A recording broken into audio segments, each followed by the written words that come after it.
Hello everybody, today I want to talk about how to structure your answer for AQA Anthology poetry.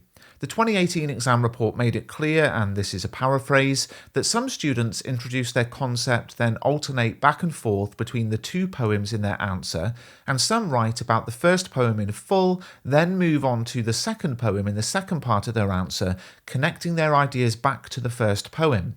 And that exam report made it clear that both approaches are fine. Now, lots of you ask me for my advice on this, and for me personally, I would recommend the first approach, and I'll explain why by giving you an example. Let's say our question is about the presentation of power in My Last Duchess and one other poem. Well, the first thing I'm going to do is go through the named poem, pen in hand, picking out what I can in terms of what might be relevant to the question.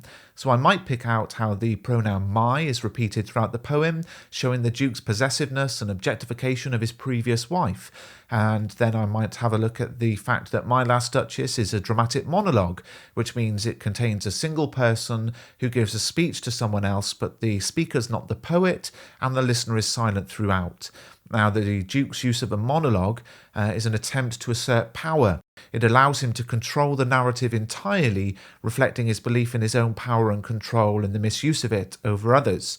And I might also note the symbolism in the poem, the statue the Duke refers to of Neptune, symbolising the control the Duke wants to have as the ultimate authority in his relationships, particularly with his wife. Neptune, the god of the sea, is a figure of immense power controlling the ocean, and by referencing Neptune, the Duke subtly reveals his desire to dominate those around him. So I might come up with those three things, and I might then think about how the poem as a whole can be interpreted as a critique of how Victorian men, despite their outward displays of power, are actually weakened by their reliance on controlling women. The Duke's obsession with his wife's behaviour and his need to dictate how she's remembered suggests that he's not truly powerful. The fact that he cannot let go of the memory of his last Duchess, even going as far as to control who can see her portrait, reveals his dependency on maintaining control, a sign of underlying insecurity rather than true authority. So my line of argument might be that the poem presents someone who thinks they are powerful, but ultimately this sense of power is revealed to be an illusion, and I might choose Ozymandias as a second poem because it basically says the same thing. And in Ozymandias, I might think I'm going to write about the fact that the poem has an ever-changing rhyme scheme, lacking consistency, and that is in itself the transitory nature of the rhyme scheme reflects the transitory nature of human power, ever-changing.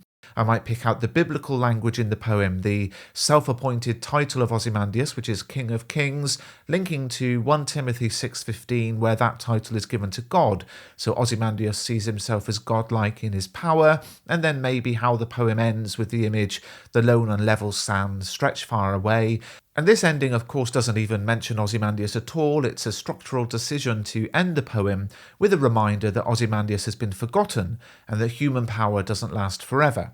So, and this is just an example for the purpose of this video, I've got all of my different points here, let's say, that I want to write about across the two poems. And first off, I want a brief introduction that presents my concept. So I want to show the examiner where I'm going and have something that I can look back at to make sure I don't drift off topic myself. So I might write both Ozymandias and My Last Duchess, explore how humans think they are powerful, but ultimately this sense of power is revealed to be an illusion.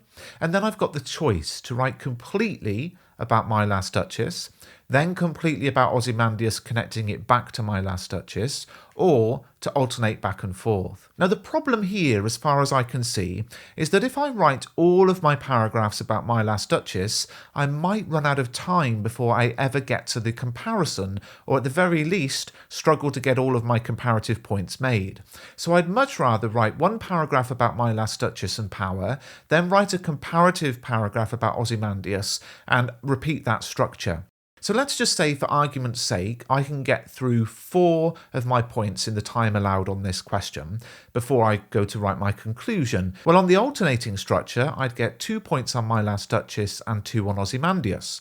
But if I was writing everything about My Last Duchess first, I might write 4 paragraphs about My Last Duchess and nothing about Ozymandias, or 3 on My Last Duchess and 1 on Ozymandias, and that's of course not going to be as tight a comparison as I want to present. I've thought carefully about my second poem. I want to make sure everything is connecting and comparing. So that's how I would personally do it, but what about you? Remember what the exam report said? Either approach is fine, so don't watch this video thinking, oh, I've got to write like that, but I am interested to know what you think. Put your comments in the comments section, and the video I'm linking here on screen is my epic 45-minute video with 3 points of analysis on every single power and conflict poem. If you found this video useful, please go and have a look at that, and give the video a thumbs up and subscribe to the channel.